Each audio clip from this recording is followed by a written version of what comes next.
I'm Luke Boswell, a student in MAM at the University of Liverpool, and this will unfortunately not be a session about the art of miming, but about media types, focusing on their relation to archives and records management. By the end of this session, our objective is to understand exactly what media types are and why they are fundamental to the future of digital records. This session is divided into four key sections, beginning with the context behind how media types are formulated, as well as their core purposes. Next, we'll delve into the application of types in the archival world, featuring common examples an archivist may come across. We'll also address the issue of file format migration, which is necessary when formats fall out of use or become obsolescent. From there, we'll examine the limitations of media types, both operationally and technically, that archivists and repositories may face, before finally summarizing what we have learned. So, what exactly are media types? At their core, media types are useful identifiers, revealing the format and nature of a file. Essentially, they translate an overview of the file structure, showing how it should be displayed and fundamentally how it can be preserved. Media types are originally known as MIME types, short for multi-purpose internet mail extensions. As clearly signaled by the name, it was created to support the exchange of different file formats over email. To facilitate this, types are constructed with a header and body structure. Each media type consists of a type and a subtype, separated by a slash. For example, in text/HTML, text denotes the generalized file format, whilst HTML details its specific content. Additionally, media types can also include optional parameters, such as a character set, which provides additional metadata pertaining to those encoded characters, aiding a browser's interpretation of that data. Among the earliest formats to be standardized included text, images, and video. However, as the internet evolved and new transmissions like HTTP allowed for distribution of HTML and JavaScript, media types were deemed to be a more appropriate moniker that is more easily extendable. The two primary bodies who govern the standardization of media types are IANA, the Internet Assigned Numbers Authority, and IETF, the Internet Engineering Task Force. IANA first defined media types in November 1996 and continues to maintain a registry of those types, managing their naming conditions to avoid conflicts. IETF within RFC 6838 from January 2013 is the currently accepted standard which defines the structure and the use of those media types.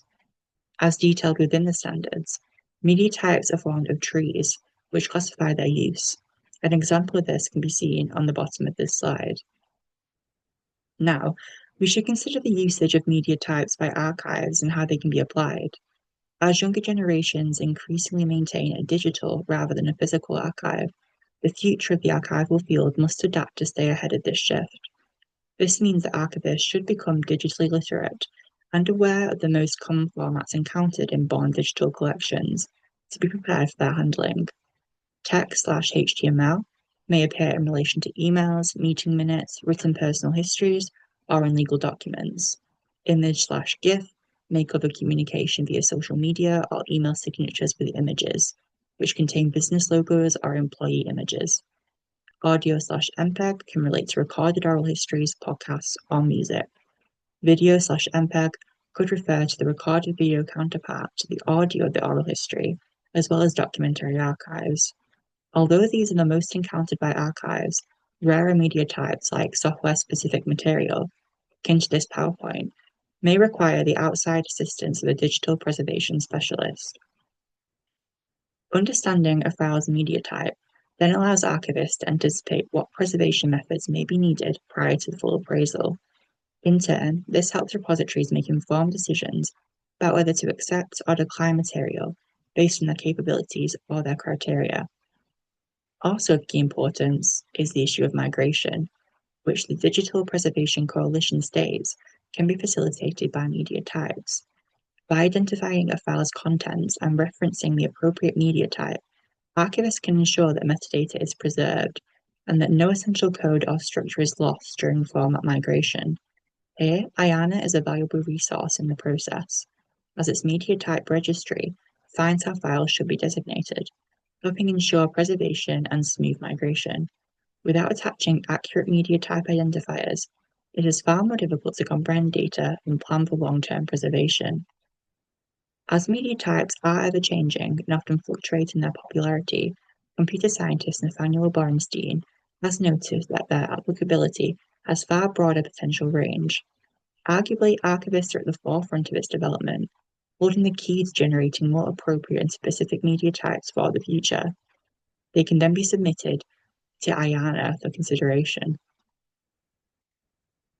Now, in a perfect world, all archivists will be digitally aware, with at least a basic knowledge of coding and file formats. However, in reality, the operational struggle is quite real, especially when considering smaller repositories. Many struggle with limited resources, having historically focused on physical collections. Here, there may be insufficient time or staffing to train others in media types and in digital preservation, with funding not being available to outsource training. Even when funding is available, some repositories may be locked in by vendors, relying on these third parties for the continuation of their digital functions. This dependency could result in lapses in adherence to appropriate standards. In contrast, larger repositories may be better equipped to handle these challenges, benefiting from digital consultants working in tandem with the archive's missions. Digital storage capacity is also a major concern, with some file formats requiring significantly more space than others. Here, archivists have to consider file size prior to migration to manage those costs. For instance, GIFs take up minimal space, so they do not pose a significant problem. The obsolescence of file formats is also a key issue, as archivists must stay updated and periodically monitor what is at risk of becoming outdated. However, time constraints associated with this large-scale migration of data may pose further delays to action. This issue can extend to file formats which do not yet have an IANA standardized media type, such as console games. In this case, archivists may use generic media types like application/octet stream or application/zip, which could create confusion. Further complication here is also the need for cooperation from corporate owners of the code or the format. Indeed, the digital preservation of gaming heritage itself is in jeopardy, with console gaming classified as critically endangered by the Digital Preservation Coalition's bit list. This is due to the video game files being at risk of corruption during migration, especially with the absence of specific media types. Addressing this risk requires the dedication of the gaming and archivist communities to their remedy. With this being said, user need is important to consider. Are current archive users asking for the digitization of console games? Perhaps not, but future users may consider this an important issue. This then puts archivists in a difficult position. Can we juggle long-term preservation whilst attending to the immediate needs of current users without alienating anyone? This is a question that I will leave you to ponder after the session. Moving on to the more technical side now, most browsers process files based on media type and not on file extension. Therefore, if not correctly configured, downloads could be mishandled, leading to corrupted files and more time spent dealing with the fallout. Another related risk here is media type sniffing, which happens if the media type is not attached or is incorrect. Whilst dependent on the browser, this can raise security concerns. For example, Safari guesses the media type for your extensions, which can be manipulated to trigger harmful downloads through the files. If aware, an archivist can mitigate this risk by selecting a content type header with a no-sniff value, blocking unexpected media types from being processed. Lastly, if using a Python-coded SIP validator, which utilizes the IANA registry, it may actually fail to validate a file format if not already confirmed by IANA. This reveals how archivists have a lot more work to do to ensure the admission of new media types to capture all relevant file formats. This does bring us to the end of the session, and hopefully the learning outcome here has been achieved. So what have we learned overall? We've learned that media types are a central tool to managing digital collections, and they're often involved in identification, migration, and in adding metadata. They also require a digitally literate and aware archivist who must adhere to standards but at the same time have the vision of providing accessibility via media types and new formats, like video games, which may be considered more in the future. This is all taking place as well within a constantly shifting digital landscape. Thank you very much for listening to my session, and I hope we've learned the learning outcome here as well.